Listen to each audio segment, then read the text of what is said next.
إن الحمد لله نحمده ونستعينه ونستغفره ونعوذ بالله من شرور أنفسنا ومن سيئات أعمالنا من يهده الله فلا مضل له ومن يضلل فلا هادي له وأشهد أن لا إله إلا الله وحده لا شريك له وأشهد أن محمدا عبده ورسوله أما بعد فإن خير الحديث كتاب الله وخير الهدي هدي محمد صلى الله عليه وسلم وشر الأمور محدثاتها وكل محدثة بدعة وكل بدعة ضلالة وكل ضلالة في النار فأعوذ بالله السميع العليم من الشيطان الرجيم من همزه ونفخه ونفثه بسم الله الرحمن الرحيم يا أيها الذين آمنوا اتقوا الله حق تقاته ولا تموتن إلا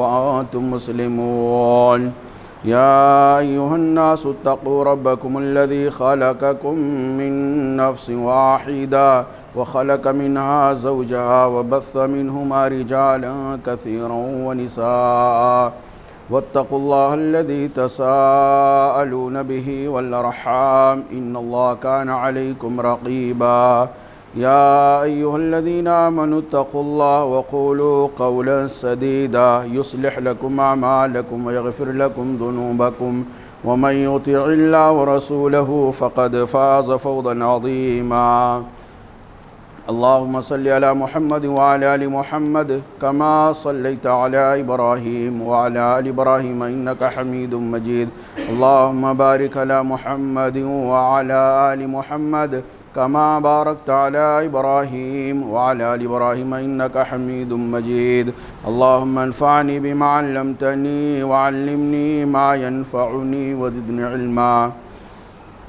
محترم حاضرین جمعہ، بزرگوں، اسلامی بھائیوں اور عزیز ساتھیوں، پیارے بچوں،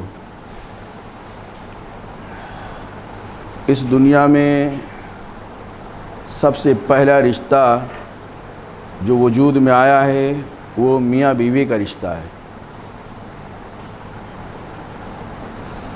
میاں بیوی کے رشتے سے پہلے کوئی بھی رشتہ نہیں تھا۔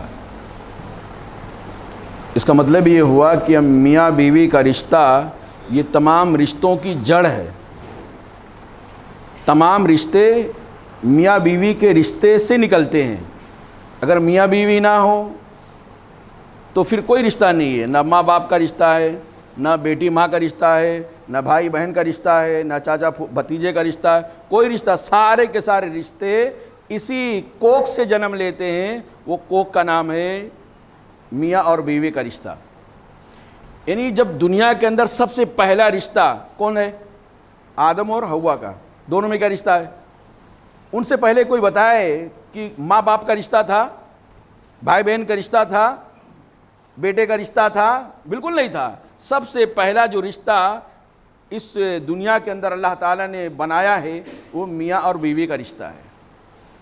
جب سب سے پہلا رشتہ یہی ہے اور بقیہ ہزاروں لاکھوں رشتوں کی جڑ ہے یہ رشتہ، تو اس رشتے کو نبھانا کتنا اہم ہے، کتنا ضروری ہے اس رشتے کو نبھانا۔ اور یہ رشتہ نبھانا ضروری اس لیے بھی ہے کیونکہ یہ اسی رشتے سے یہ دنیا آباد ہو رہی ہے۔ میرے بھائیوں، آج کی خطبہ جمعہ کے اندر میاں بیوی کے حقوق کیا ہیں، انشاءاللہ اس تعلق سے کچھ باتیں پیش کرنے کی کوشش کروں گا۔ عنوان تھوڑا سا لمبا ہے، ایک جمعہ میں سمیٹنا ناممکن ہے، اس لیے آج کی خطبہ جمعہ کے اندر صرف مجھے یہ بتانا ہے کہ بیوی کا حق شوہر کے اوپر کیا ہے۔ اس سے پہلے کہ میں بات کو آگے بڑھاؤں پیارے بھائیوں، ایک چیز کو یاد رکھیں کہ حقوق کیا ہیں اور ذمہ داریاں کیا ہیں۔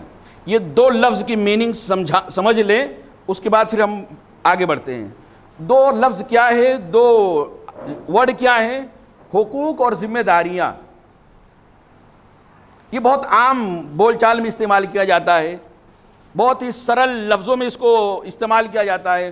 یہ فلاں کا حق ہے، یہ فلاں کی ذمہ داری ہے، تم نے اپنی ذمہ داری ادا نہیں کیا۔ تو یہ دو لفظ حقوق اور ذمہ داریاں میاں بیوی کے حقوق میں اچھے سے سمجھ لیں۔ حقوق اور ذمہ داریاں یہ دونوں ایک سکے کے دو رخ کی طرح دونوں ایک ساتھ میں رہتے ہیں. ایسا نہیں ہے کہ حقوق ہو اور ذمہ داریاں نہ ہو یا ذمہ داریاں حقوق نہ ہو. ایک کو بولا جاتا ہے، اگر ذمہ داریاں بولی جاتی ہیں تو دماغ کے اسکرین پہ فوراً یہ چیز گھوم جاتی ہے کہ کسی کا حق بھی ہوگا، اور اگر کسی کا حق بولا جاتا ہے تو فوراً دماغ میں یہ بات گھومنے لگ جاتی ہے کہ کسی کی ذمہ داری ہوگی. ایک کا حق ہوگا تو دوسرے کی ذمہ داری ہوگی، دوسرے کی ذمہ داری ہوگی تو ایک کا حق ہوگا. اس کو آسان لفظوں میں اگر میں سمجھاؤں کہ بیوی کا حق جو شوہر پر ہے، کس کا حق ہوا؟ بیوی کا حق ہوا. وہیں پر جو بیوی کے حقوق ہیں وہی شوہر کی ذمہ داریاں بھی ہے. ادا کون کرے گا؟ شوہر ادا کرے گا. اگر شوہر اپنی ذمہ داریوں کو ادا نہیں کرے گا، شوہر اپنی ذمہ داریاں یعنی اپنی بیوی کے حقوق کو ادا نہیں کرے گا تو قیامت کے دن پکڑا جائے گا، اللہ کی یہاں قابل مواخذہ ہوگا. ایسے ہی شوہر کے جو حقوق بیوی پر ہیں، حق کس کا ہوا؟ شوہر کا. شوہر کے جو حقوق ہیں کس کے اوپر؟ بیوی کے اوپر. وہ بیوی کو ادا کرنا ہے. اگر بیوی اپنی ذمہ داریوں کو ادا نہیں کرے گی، یا دوسرے لفظوں میں بیوی اپنی ذمہ داریاں جو شوہر کے حقوق کی شکل میں وہ ادا نہیں کرے گی تو بیوی پکڑی جائے گی. یعنی میرا حق بیوی کے اوپر ہے تو بیوی کو ادا کرنا ہے، بیوی کو پے کرنا ہے، بیوی کو مکمل کرنا ہے. اگر بیوی کا حق میرے اوپر ہے تو میری ذمہ داری بن جاتی ہے. جو بیوی کا حق ہے وہ میری ذمہ داری ہے، جو میرا حق ہے وہ بیوی کی ذمہ داریاں ہیں. یہ دونوں ایک ساتھ بولے جاتے ہیں اور دونوں ایک ساتھ سمجھے جاتے ہیں. گویا حقوق اور ذمہ داریاں لازم اور ملزوم ہیں میرے بھائیوں. امید کی یہ بات اچھی سمجھ میں آئے گی کہ جو بیوی کا حق ہے وہ شوہر کی ذمہ داری ہے، شوہر کو ادا کرنا ہے، اور جو شوہر کے حقوق ہیں بیوی کے اوپر وہ بیوی کی ذمہ داری ہے، بیوی کو ادا کرنا ہے. اگر کوئی آدمی اپنی ذمہ داریوں کو ادا نہیں کرے گا تو قیامت کے دن اللہ تعالیٰ کے یہاں وہ قابل مواخذہ ہوگا، اس کی گرفت ہو سکتی ہے. بیوی کے حقوق شوہر پر کیا ہیں؟ سب سے پہلی بات تو یہ، نکاح کے ٹائم پہ اللہ رب العالمین نے شوہر کے اوپر یہ لازم قرار دیا ہے کہ جب نکاح کرے، شادی کرے، تو بیوی کی عزت و تکریم کی خاطر، اس کی دلجوئی کے لیے یا بطور عطیہ بیوی کو کوئی مال دے، کوئی سامان دے، کوئی زیور دے، یا کوئی بھی دوسری کارآمد اور مفید چیز دے. اس کو کہتے ہیں حق مہر. کیا کہا جاتا ہے؟ یہ مہر یہ بیوی کا حق ہے اور بیوی کا خالص حق ہے. پورے مہر پر بیوی کی ہی ملکیت ہے. اس کی اجازت کے بغیر یہ حق کے مہر کوئی نہیں لے سکتا ہے، کوئی نہیں استعمال کر سکتا ہے، چاہے اس کا اپنا شوہر ہو، چاہے اس کا اپنا باپ ہو. اس چیز کو یاد رکھیں. بیوی کو جو نکاح کے ٹائم پہ مہر دیا جاتا ہے، اسلام نے یہ واجب قرار دیا ہے، ضروری قرار دیا ہے. بغیر مہر کے نکاح کا تصور نہیں ہے. یعنی ہو نکاح ہے تو مہر ہونا چاہیے، بیوی کو کچھ نہ کچھ ملنا چاہیے. اور یہ جو بیوی کو حق ملے گا کون دے گا؟ شوہر دے گا. اور بیوی کو جو حق ملے گا مہر کی شکل میں وہ پورا کا پورا بیوی کا حق ہے، کوئی اس میں انٹرفیئر نہیں کر سکتا. ہمارے بہار اور دیگر بنگال کے علاقے میں سننے میں آتا ہے کہ وہاں باپ پہلے سے تیار رہتا ہے. جیسے ہمارے یو پی کے اندر یعنی لڑکے کا باپ پہلے سے تیار رہتا ہے، بیٹا جوان ہو رہا ہے، اب گھر بھر جائے گا سامان جہیز سے. یہ تیار رہتا ہے آدمی. بیٹا جوان ہو گیا، اب اس کی شادی ہوگی تو بہت سارا جہیز لے کر آئے گا. بہت سارے علاقوں میں جیسے میں نے بتایا کہ بہار وغیرہ علاقے میں یا بنگال وغیرہ علاقوں میں جب بیٹی بڑی ہوتی ہے تو لوگ خوش ہو جاتے ہیں. اب کیا ہوگا؟ بڑا سا مہر کھولیں گے. اور میں نے خود میرے سامنے یہ واقعہ ہوا ہے کہ لڑکی کے باپ نے کہا 3 لاکھ کا مہر باندھ دو. لڑکے کے ہاتھ میں کوئی کام دھام نہیں ہے، کوئی ہنر نہیں ہے، کوئی پڑھا لکھا نہیں ہے، کچھ نہیں، بس چلتا پھرتا اور مہر کتنا باندھ دو؟ 3 لاکھ روپیہ. نکاح پڑھانے والی نے کہا بھائی اس کی 3 لاکھ روپیہ کیوں؟ وہ تو شوہر دے ہی نہیں پائے گا، لڑکا جو ہو دے ہی نہیں پائے گا. بولو باندھ دو. دینا نہ دینا بات کی بات ہے. میرے بھائیو، اگر اس طرح کی نیت ہے کہ بڑا سا بھاری بھرکم مہر باندھ دیا جائے اور دینا ہی نہیں ہے تو یہ جائز نہیں بلکہ یہ گناہ ہے. کیا ہے؟ گناہ ہے. مہر بیوی کا حق ہے لیکن اسلام نے انصاف سے کام لیا ہے. انصاف سے کام یہ لیا ہے کہ اللہ رب العالمین نے باقاعدہ شوہر کی حیثیت کے اعتبار سے معروف طریقے سے، آسان طریقے سے جو ادا ہو جائے، وہ مہر کے اندر اللہ رب العالمین نے متعین کرنے کا حکم دیا ہے۔ لیکن مہر ہونا چاہیے، اللہ کے نبی صلی اللہ قرآن کریم کی آیت ہے فَمَسْتَمْتَعْتُمْ بِهِ مِنْهُنَّ، تم جو کچھ اپنی بیوی سے فائدہ اٹھاتے ہو فَآتُوهُنَّ أُجُورَهُنَّ، تو تم ان کا مہر دے دیا کرو۔ فَآتُوهُنَّ أُجُورَهُنَّ، تم ان کو ان کا مہر دے دیا کرو، فریضتاً، یہ لازمی ہے، یہ فرض ہے، یہ دینا ہی دینا ہے۔ اپنی حیثیت کے اعتبار سے، سماج اور سوسائٹی کے چلن کے اعتبار سے، جو اس عرف میں، اس سماج کے اندر، اس سوسائٹی میں چل رہا ہو، اس اعتبار سے بیوی کو مہر دینا یہ لازم ہے، ضروری ہے۔ وَلَا جُنَاحَ عَلَيْكُمْ فِي مَا تَرَاضَيْتُمْ بِهِ مِن بَعْدِ الْفَرِيضَةِ، لیکن اسلام نے آسان یہ رکھا ہے کہ تم دونوں، یعنی شوہر اور بیوی، جن چیزوں پہ ایگری ہو جائیں، مہر کی جتنی مقدار کم یا زیادہ، اونچ یا نیچ، جتنے پہ راضی ہو جائے اتنا مہر باندھا جا سکتا ہے، اس میں کوئی حرج کی بات نہیں ہے، لیکن بہرحال مہر ہونا چاہیے، یہ بیوی کا حق ہے۔ قرآن کریم کے اندر اللہ تعالیٰ نے ایک جگہ ارشاد فرمایا وَآتُوا النِّسَاءَ صَدُقَاتِهِنَّ نِحْلًا، اور اپنی بیویوں کو ان کا مہر خوش دلی کے ساتھ دے دیا کرو، نحلتاً، خوش دلی کے ساتھ دے دیا کرو۔ گویا اللہ رب العالمین نے ہم کو اور آپ کو یہ بتایا ہے کہ آدمی کا مہر اتنا ہی باندھنا چاہیے جتنا وہ دے سکتا ہو۔ پہلے سے نیت کر لینا، بھاری باندھ دو، دینا نہیں ہے، ڈروانا ہے، دینا نہیں ہے، ڈروانا ہے۔ 5 لاکھ روپیہ باندھنا ہے، میاں بیوی ایک ساتھ رہ رہے ہیں، مہر کا کوئی تذکرہ نہیں، کوئی ذکر نہیں، کبھی نہ بیوی نے مانگا ہے، نہ کبھی شوہر نے دینے کی کوشش کیا ہے۔ لیکن جب کبھی دونوں میں انبن ہو جاتی ہے، کبھی کھٹپٹ ہو جاتا ہے، شوہر کو بیوی پسند نہیں ہے، تو اب اگر بیوی کو چھوڑا تو 5 لاکھ روپیہ دینا پڑے گا۔ اگر بیوی کو چھوڑا تو 5 لاکھ روپیہ دینا پڑے گا، نہیں چھوڑا تو کچھ نہیں دینا پڑے گا۔ اس لیے ناپسند ہونے کے باوجود اتنا بھی قتل و غارت گری ہو جائے، لیکن چھوڑنے کا نام نہیں لینے کا میرے بھائیوں۔ تو یہ اسلام نے عورت کو جو حق دیا وہ مہر کا حق دیا ہے۔ اگر شوہر نہیں دیتا ہے، بہت سارے لوگ بدھا لیتے ہیں، مہر متعین کرا لیتے ہیں، بعد میں کہتے ہیں، اور کہیں تو ایسا بھی سننے میں آیا میرے بھائیوں کہ شادی کے دوسرے دن لوگ پوچھتے ہیں مہر معاف کرایا کہ نہیں کرایا۔ مرنے کے ٹائم پہ بھی بیوی کے بارے میں پوچھا جاتا ہے، ذرا بیوی تیری جھانکنے کے عالم میں ذرا اسے مہر معاف کرا لے۔ یہ معاف وغیرہ کا کوئی سسٹم نہیں اسلام کے اندر، یہ سب جاہلانہ تصور ہے۔ آپ کو مہر معاف نہیں کرنا، آپ کو مہر دینا ہے۔ بیوی کہا کہ اگر شوہر ٹال مٹول کرے، آنا کانی کرے، آگے پیچھے کرے، جبکہ اس کی حیثیت ہو گئی دینے کے لیے، تو بیوی باقاعدہ لڑ جھگڑ کر کے فورس سے اس چیز کا مطالبہ کر سکتی ہے، کیونکہ وہ بیوی کا حق ہے، اور جس کا حق ہوتا ہے وہ اپنا حق لینے کا حقدار ہے۔ اسلام نے اس کی اجازت دیا ہے۔ تو پہلا میرے بھائیو حق یہ ہے کہ شوہر نکاح کے ٹائم پہ اپنی بیوی کو بطور تکریم، بطور عزت، بطور عطیہ کوئی سامان دے۔ یہ ایسا نہیں ہے کہ مطلب جیسے کوئی سامان خریدتا آدمی تو پیسہ دیتا وہ سامان لے لیتا۔ نعوذ باللہ، یہ جو مہر ہے یہ بیوی کا بدلہ نہیں ہے، یہ بیوی کا عوض نہیں ہے۔ بیوی تو بہت اونچی ہے، آپ کے اس کا مہر دے کے کیا انسان کو خرید سکتے ہیں؟ تو پہلا حق یہ اسلام نے متعین کیا ہے کہ شوہر کے اوپر لازم ہے کہ بیوی کا حق مہر کی شکل میں ادا کرے۔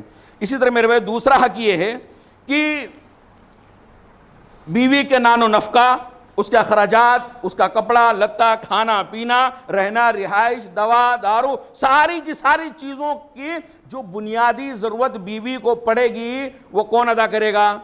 شوہر۔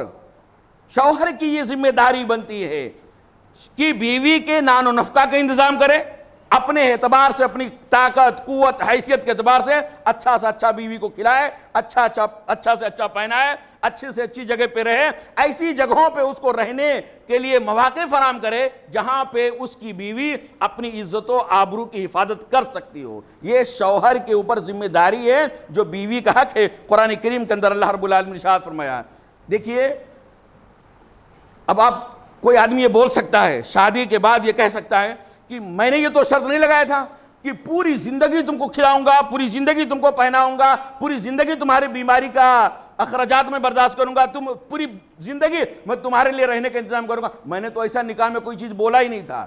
یہ آپ نے جو کہا نا، قاضی صاحب نے جو نکاح پڑھانے کے ٹائم پہ کہا کہ فلاں لڑکی کا نکاح آپ کے ساتھ کیا جا رہا، کیا آپ اس کو اپنی نکاح میں قبول کرتے ہیں؟ یہ قبول کرنا، ہاں میں نے قبول کیا، اسی کے اندر بیوی کے سارے نان و نفقہ آ جاتے ہیں، بیوی کے سارے اخراجات، واجبی اخراجات، فضول خرچی نہیں ہے، واجبی اخراجات، بنیادی ضرورتوں کی تکمیل اسی میں نے قبول کیا اسی جملے کے اندر آ جاتا ہے۔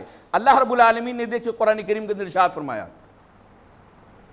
لمبا واقعہ ہے، میں تھوڑا سا وہاں سے ایک چھوٹا سا پوائنٹ لیتا ہوں۔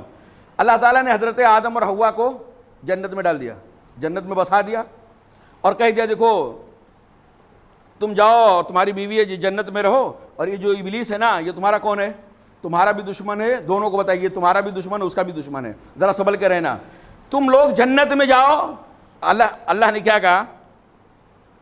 فَلَا يُخْرِجَنَّكُمَا مِنَ الْجَنَّةِ، یاد رکھنا یہ ابلیس تم دونوں کا دشمن ہے، یہ تم دونوں کو جنت سے نکلوانا دے۔ فَلَا يُخْرِجَنَّكُمَا، تم دونوں کو جنت سے نکلوانا دے، دونوں کا تذکرہ کیا۔ کہیں اگر اس کے بہکاوے میں آ گئے تو پھر کیا پرابلم ہوگا؟ تم جنت کے اندر کیا ہو؟ فتشقا، اگر تم شیطان ابلیس کے بہکاوے میں آ گئے اور تم دونوں جنت سے نکال دیے گئے، فتشقا، تو اے آدم تم پریشانی میں آ جاؤ گے۔ حوا کو نہیں کہا تم پریشانی میں آ جاؤ گے، حوا کو نہیں کہا تم مشقت میں آ جاؤ گی، حوا کو نہیں کہا کہ تم مصیبت میں آ جاؤ گی۔ اللہ نے کہا تم دونوں ایسا نہ ہو کہ ابلیس تم دونوں کو جنت سے نکلوا دے۔ فتشقا عربی جاننے والے کہتے ہیں یہ صرف سنگولر کے لیے ہے۔ فتشقا، اے آدم تم کیا ہو جاؤ گے؟ مصیبت میں پڑ جاؤ گے۔ کیسی مصیبت میں پڑو گے؟ کیسی مشقت میں پڑو گے؟ کیسی تمہارے اوپر پریشانی آئے گی؟ ان لک الا تجوع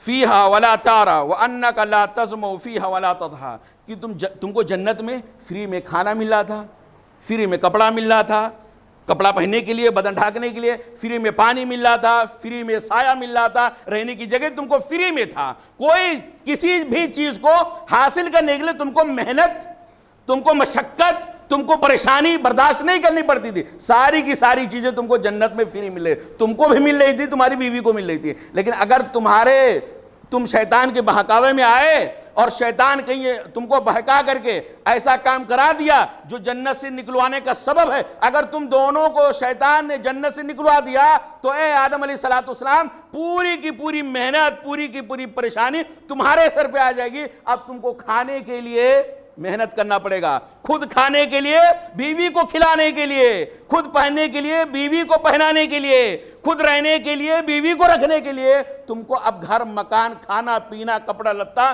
حاصل کرنے کے لیے تم کو محنت کرنا پڑے گا۔ میرے بھائیو دیکھیے، جنت سے نکالنے کی باری میں اللہ نے دونوں کا تذکرہ کیا، لیکن جب مشقت کی باری آئی نا، کھانے کی باری آئی، پینے کی باری آئی اور سایہ کی باری آئی، تو اللہ تعالیٰ نے صرف آدم علیہ السلام کا تذکرہ کیا۔ اس سے پتہ ہی چل رہا ہے کہ میاں بیوی کا جو پہلا رشتہ آدم اور حوا علیہ السلام کے درمیان قائم ہوا تھا، اس کے اندر اللہ نے صراحت کے ساتھ کہہ دیا کہ کھانا پینا، کپڑا لتے کا انتظام کرنا، نان و نفقہ کے اخراجات کی ذمہ داری اٹھانا یہ شوہر کی ذمہ داری ہے۔ اللہ رب العالمین نے اور دوسرے لفظوں میں ارشاد فرمایا ہے لِيُنْفِقْ ذُو سَعَةٍ مِّن سَعَتِهِ، یہ عورتوں کو بھی پتہ ہونا چاہیے اس طرح کی آیتیں ہیں۔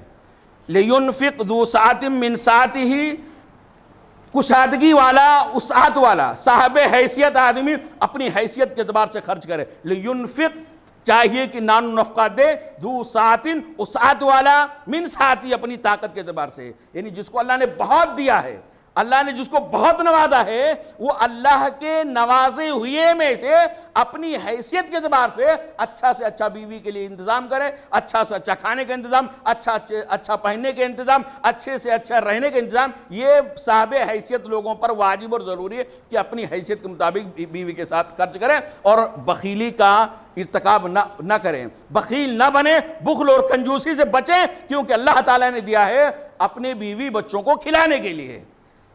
وَمَنْ قُدِرَ عَلَيْهِ رِزْقُهُ، اور جس آدمی کا رزق تنگ ہو، جس کی آمدنی کم ہو، تو اس کو چاہیے کہ فَلْيُنْفِقْ مِمَّا آتَاهُ اللَّهُ، جو اللہ نے دیا اسی میں سے بیوی کو خرچ کرے۔ جو اللہ نے دیا اسی میں سے اپنی بیوی کے اوپر نان نفقہ خرچ کرے. لا یکلف اللہ نفسا الا ما آتاہا. اللہ تعالیٰ نے ہر انسان کو انہی چیزوں کا مکلف بنایا ہے جو چیزیں اللہ تعالیٰ نے انسان کو دی ہیں. اللہ تعالیٰ جس انسان کے اندر جو طاقت ہوتی ہے اسی طاقت کے مطابق اللہ رب العالمین نے انسان کو مکلف بنایا ہے. اسی طرح اللہ کے نبی صلی اللہ علیہ وسلم نے حجۃ الوداع کے اندر ارشاد فرمایا فاتقوا اللہ فی النساء. اے لوگو عورتوں کے بارے میں ڈرو اللہ تعالیٰ سے. حجۃ الوداع آخری خطبہ جو بڑا جم غفیر میں اللہ کے نبی صلی اللہ علیہ وسلم نے دیا تھا. نبی صلی اللہ علیہ وسلم بہت ساری پوائنٹ کی چیزیں اہم چیزیں اللہ کے رسول صلی اللہ علیہ وسلم دہرائے تھے. انہی میں سے اللہ کے نبی صلی اللہ علیہ وسلم نے کہا تھا کہ اے لوگو اتقوا اللہ فی النساء. عورتوں کے بارے میں اللہ تعالیٰ سے ڈرو. اسی حدیث کا ایک ٹکڑا ہے وَلَهُنَّ عَلَيْكُمْ رِزْقُهُنَّ. تمہارے اوپر ان کے لیے لازم ہے. وَلَهُنَّ ان کے لیے لازم ہے, ان کا حق بنتا ہے. عَلَيْكُمْ تمہارے اوپر رِزْقُهُنَّ کہ تم ان کو کھلاؤ. رزق ان کو کھلاؤ. وَكِسْوَتُهُنَّ ان کو پہناؤ. بالمعروف ہے معروف طریقے سے, اچھے طریقے سے, اپنی حیثیت کے مطابق. اسی طرح میرے بھائیو سورہ طلاق کی ایک آیت کے اندر اللہ نے ارشاد فرمایا اسکنوہن من حیث سکنتم من وجدکم. تم اپنے بیویوں کو انہی گھروں میں رکھو جہاں پہ تم رہتے ہو. یہ دیکھیں یہ جو آیت کریمہ نا سورہ طلاق کی, یہ آیت کریمہ اس عورت کے بارے میں ہے جس عورت کو آدمی نے 2 طلاق دے چکا ہے. طلاق مرجعہ یا طلاق راجعہ, ایسی بیوی جس کو طلاق دے کے واپس لے سکتا ہے اور وہ عورت ابھی عدت گزار رہی ہے. عدت گزارنے والی عورت کے بارے میں اللہ نے کہا کہ تم اس کو اپنے اس گھر میں رکھو جس گھر میں تم اپنا خود رہتے ہو.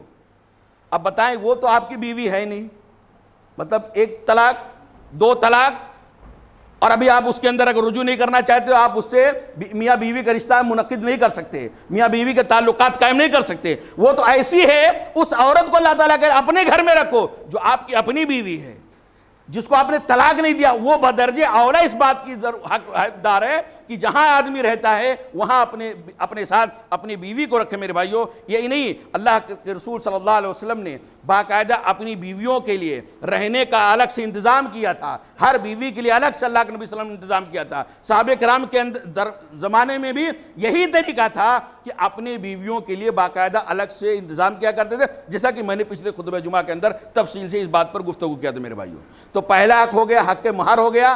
دوسرا حق میرے بھائیوں یہ ہے کہ نان و نفقہ کی ذمہ داری, کھانے پینے کی ذمہ داری, علاج و دوا کی ساری ذمہ داری یہ شوہر کے اوپر بنتی ہے. یہ بیوی کا حق ہے. اگر بیوی بیمار ہوتی ہے اور شوہر دوا کے لیے پیسہ نہیں دیتا ہے تو بیوی کو اللہ نے حق دیا ہے کہ شوہر کے پرس میں سے یا شوہر کے بینک میں سے وہ پیسہ نکال کر کے استعمال کر لے. اس کے اوپر کوئی اللہ تعالیٰ کی طرف سے گرفت نہیں ہوگی.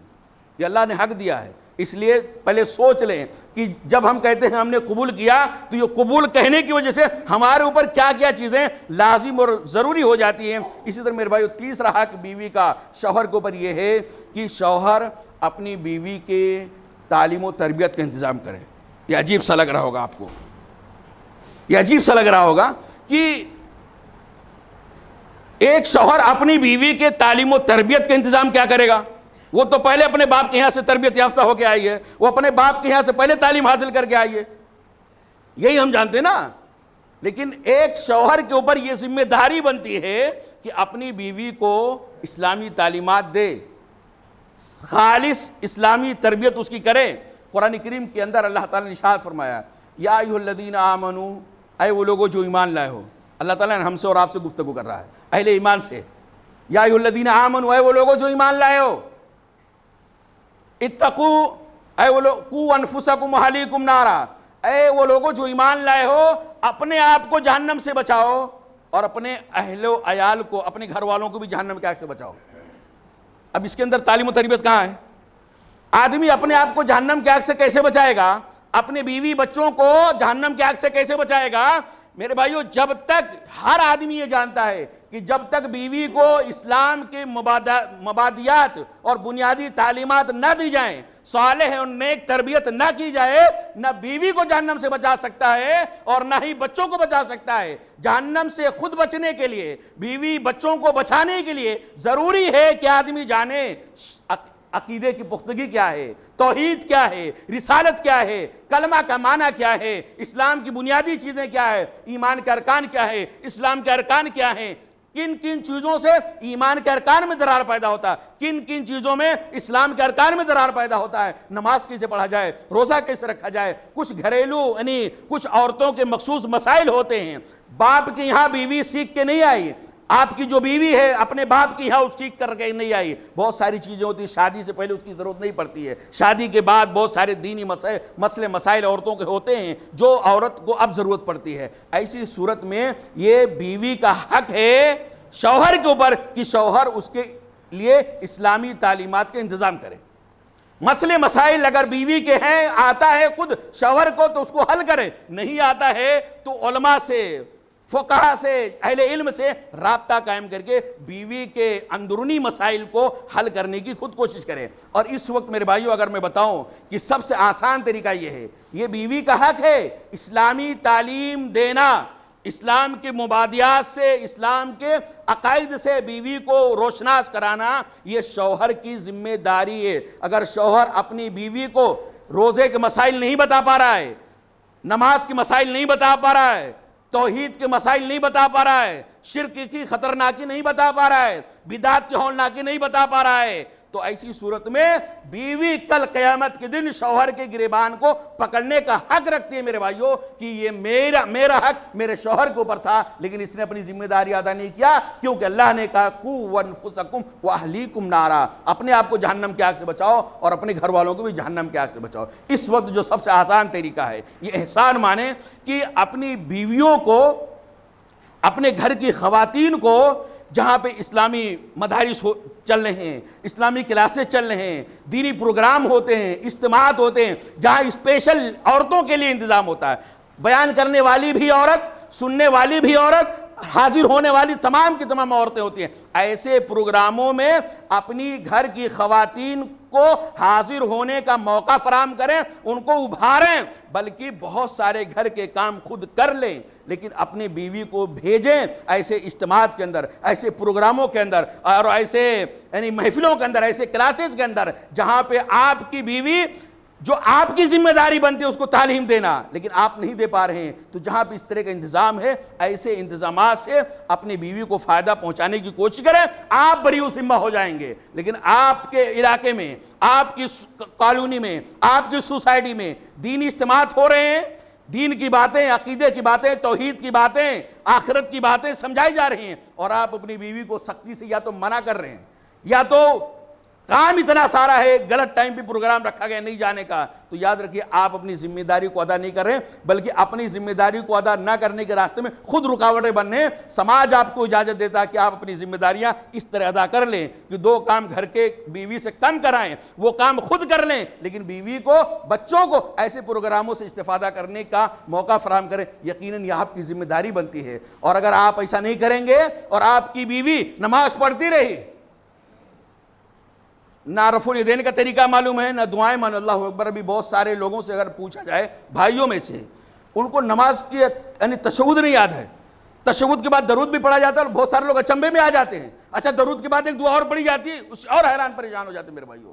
یہ ہماری حالت ہے، اس لیے میرے بھائیوں ضروری یہ ہے کہ میاں بیوی کے جو حقوق میں بیان کر رہا ہوں اس میں آپ کی یہ ذمہ داری بہت زیادہ بڑھ جاتی ہے کہ اپنے گھر کی خواتین کو عقیدے کی یعنی پختگی بتائیں، ایمان باللہ کے معنی اور مفہوم کو سمجھائیں، اور اسی طرح بدعت کی ہولناکی کو بتائیں۔ آپ نہیں بتا سکتے تو گھر کے اندر ایسے انتظامات کریں، کیسٹیں لگا دیں، علماء کرام کو دروس لگا دیں، الحمدللہ سہولتیں بہت ہیں، آپ ان سہولتوں سے فائدہ اٹھائیں، اور آپ کے علاقے میں اگر اس طرح انتظامات ہو رہا ہے تو اس انتظامات سے بھی فائدہ اٹھانے کی کوشش کریں، اس لیے کہ اللہ رب العالمین نے اپنے پیارے حبیب جناب محمد رسول اللہ صلی اللہ علیہ وسلم کو قرآن کریم کے اندر حکم دیا ہے، وَأَمُرْ أَهْلَكَ بِالصَّلَاةِ وَأَمُرْ أَهْلَكَ بِالصَّلَاةِ، اپنے گھر والوں کو نماز پڑھنے کا حکم دو۔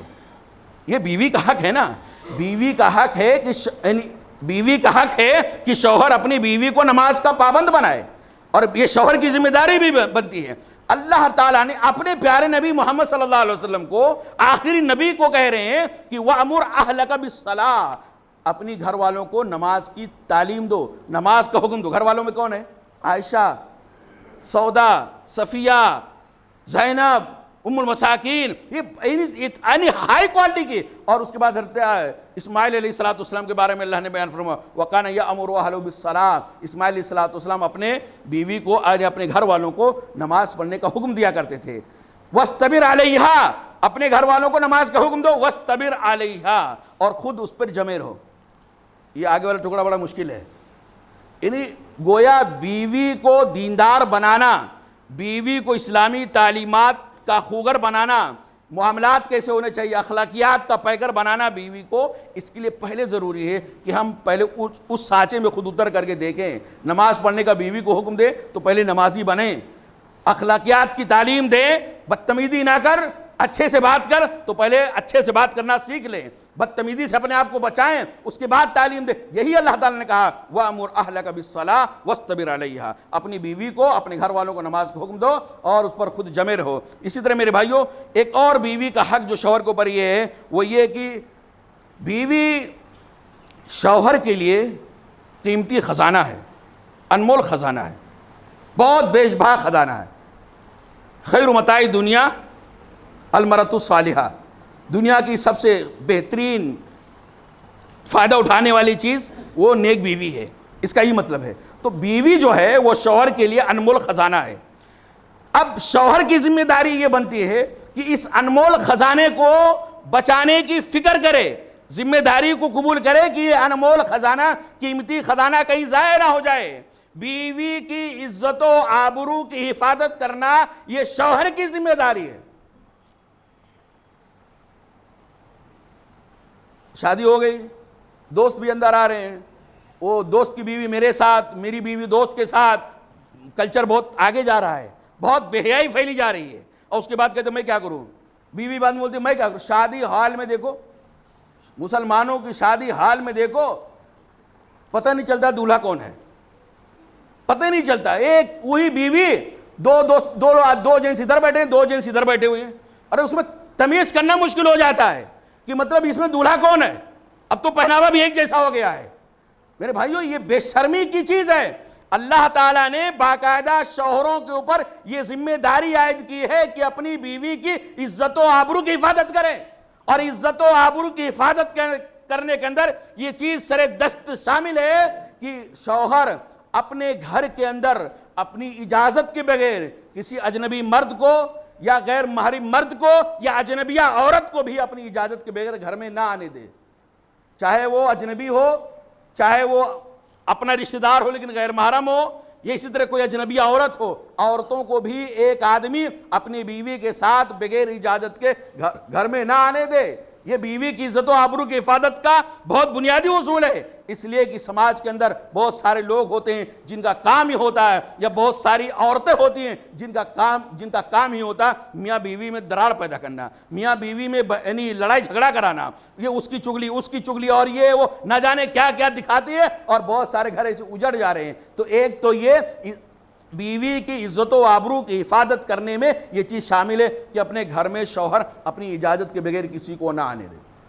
دوسری یہ اپنی بیوی کو بھی گھر سے نکل کر کے ایسی محفلوں میں جانے کی اجازت نہ دے کہ جہاں مردوں کی محفلیں ہوں، مردوں کی سوسائٹی ہو، مردوں کے پروگرام ہو، خالص مردوں کے ساتھ جہاں لین دین کا معاملہ ہو. شوہر کی ذمہ داری بنتی ہے کہ اپنی بیوی کو ایسی جگہوں پہ نہ جانے دے. اور ایسے ہی شادی ہالوں میں، ایسے ہی سنیما گھروں میں، یا ایسے ہی اور دیگر پروگراموں میں اپنے بیوی کو قطعاً جانے کی اجازت نہ دے جہاں پہ مرد و زن کا اختلاط ہو رہا ہو.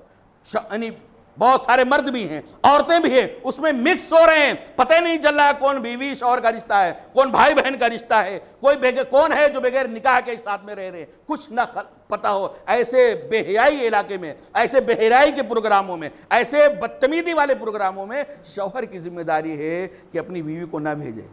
اگر بھیج رہا ہے، بیوی کے ساتھ اگر کچھ ہوا تو بیوی اگر اس میں راضی ہے تو وہ بھی گنہگار ہے، اور شوہر بھی ہلکا گناہ نہیں ہوگا بلکہ شوہر ایک بڑے گناہ کے اندر مبتلا ہو جائے گا. میرے بھائیو، اس لیے بیوی کی عزت و آبرو کی حفاظت کرنا یہ شوہر کی ذمہ داری ہے. یعنی آدمی کو، شوہر کو اپنے بیوی کے معاملے میں باغیرت بننا چاہیے، غیرت مند بننا چاہیے. غیرت مند کا مطلب نہیں تو شک کی نظر دوڑائے، مجھے بہت زیادہ غیرت ہے، ارے میری بیوی آ گئی، شک شکی تیر گھمانے کا نام غیرت نہیں ہے. غیرت کا مطلب یہ ہوتا ہے کہ اپنی بیوی کی عزت و آبرو کی حفاظت کرنے کا بندوبست کرے. ایک آخری چیز میرے بھائیوں بتا کے بات ختم کرتا ہوں. جو پانچواں حق ہے بیوی کا شوہر کے اوپر وہ یہ ہے کہ شوہر اپنے بیوی کے ساتھ حسن معاشرت کرے. حسن معاشرت کا مطلب ہوتا ہے اچھے انداز میں رہنا, بہترین انداز میں, بھلے انداز میں اس کے ساتھ رہنا. اب اس کے بہت سارے نکات ہیں, بہت سارے پوائنٹ ہیں. یہ کہہ دینا صرف کافی نہیں ہے کہ شوہر کو اپنی بیوی کے ساتھ اچھے سے رہنا چاہیے, یا بیوی کو یعنی شوہر کو اپنی بیوی کو اچھے سے رکھنا چاہیے. یہ اچھے سے رکھنے کا معنی کیا ہے؟ اچھے سے رکھنے کا معنی سب سے پہلی بات اس میں یہ آتا ہے میرے بھائیوں کہ ایک شوہر اپنی بیوی کی کمیوں اور کوتاہیوں یا خوبیوں اور خامیوں میں موازنہ کرے. موازنہ کرنا, موازنہ مطلب دیکھے کہ میری بیوی کے اندر اچھائیاں کیا ہیں, میری بیوی کے اندر کمیاں کیا ہیں. اگر آدمی صرف کمیوں پر گیا تو یاد رکھیے گا وہ زیادہ دیر تک ساتھ میں نہیں رہ پائے گا. اس لیے کون آدمی ہے جس کے اندر کمیاں نہیں ہیں؟ حسن معاشرت کے اندر ایک یہ آتا ہے کہ بھلے انداز میں آدمی رہے. بیوی کی اچھائیوں اور برائیوں کا اگر موازنہ کرے گا تو انشاءاللہ اچھائیاں زیادہ دکھیں گی اور برائیاں کم دکھیں گی. جہاں کمیاں ہیں, جہاں کوتاہیاں ہیں, سمجھ لے کہ انسان ہے اور انسان کے اندر غلطیاں ہوتی ہیں. میں بھی انسان ہوں, میں بھی پرفیکٹ نہیں ہوں, میرے اندر بھی بہت ساری کمیاں. میری کمیوں کو دیکھتے ہوئے بیوی اگنور کر کے میرے ساتھ رہ رہی ہے تو میری بھی ذمہ داری بنتی ہے کہ میں بیوی کی بہت ساری غلطیوں کو نظر انداز کر کے, اس کی کمیوں کو نظر انداز کر کے, اس کی خوبیوں کو سامنے رکھ کے اس کے ساتھ گزر بسر کروں. اور اسی طرح میرے بھائی حسن معاشرت کے اندر سب سے بنیادی چیز یہ آتی ہے کہ شوہر کو اپنی بیوی کے ساتھ اچھے اخلاق سے پیش آنا چاہیے, اچھے اخلاق سے پیش آنا چاہیے. اللہ کے نبی صلی اللہ علیہ وسلم نے کہا کہ تم میں سب سے بہتر وہ ہے جس کا اخلاق سب سے بہتر ہو, اور میں تم میں سب سے بہتر ہوں, اور میں تم میں سب سے بہتر ہوں کیونکہ میرے اخلاق میرے گھر والوں کے لیے سب سے بہتر ہیں. تو اچھا انسان ہونے کے لیے, اچھا شوہر ہونے کے لیے, ایمان کے مکمل ہونے کی نشانی یہ کہ آدمی کا اخلاق اچھا ہو. اور سر فہرست آدمی کا اخلاق جو آزمایا جاتا ہے, جو چیکنگ ہوتی ہے, وہ اپنے سے کمتر اپنی بیوی کے سامنے ہوتا ہے. بوس کے سامنے تو سب کے اخلاق اچھے ہوتے ہیں, اپنے بڑے مالک کے پاس تو سب کے اخلاق اچھے ہوتے ہیں. جس کے یہاں آدمی جاب کر رہا ہے, نوکری کر رہا ہے, اس کے یہاں تو سب کے اخلاق, جتنے بھی نوکر ہوتے ہیں سب کے اخلاق اچھے ہوتے ہیں. لیکن اخلاق کا اصل موازنہ, اخلاق کا اصل امتحان وہاں ہوتا ہے جب آپ کے سامنے آپ کی کمزور بیوی ہو, تب پتہ چلتا ہے کہ آپ کتنے اخلاق والے. اللہ تعالیٰ سے دعا ہے کہ اللہ تعالیٰ ہم تمام بھائیوں کے اوپر جو اپنی بیویوں کے حقوق ہیں ان حقوق کو ادا کرنے کی توفیق عطا فرمائے. اللہ تعالیٰ ان حقوق کو اچھے سے سمجھنے کی اور ان حقوق کی ادائیگی کے اللہ تعالیٰ ہم سب کو توفیق عطا فرمائے. رب العالمین جو میاں اور بیوی کے رشتے میں بدھے ہوئے ہیں, رب العالمین اس بندھن کو اور مضبوطی عطا فرمائے, پیار و محبت کے اللہ تعالیٰ پھول کھلائے. اور جو لوگ اللہ تعالیٰ ابھی اس رشتے سے دور ہیں اللہ تعالیٰ ان کے لیے قربت کا راستہ نکال دے, اور بہترین جوڑے کے اللہ تعالیٰ ان کے لیے انتخاب فرما دے. اقول قولی ھذا استغفر اللہ لی ولکم ولسائر المسلمین فاستغفروہ هو الغفور الرحیم.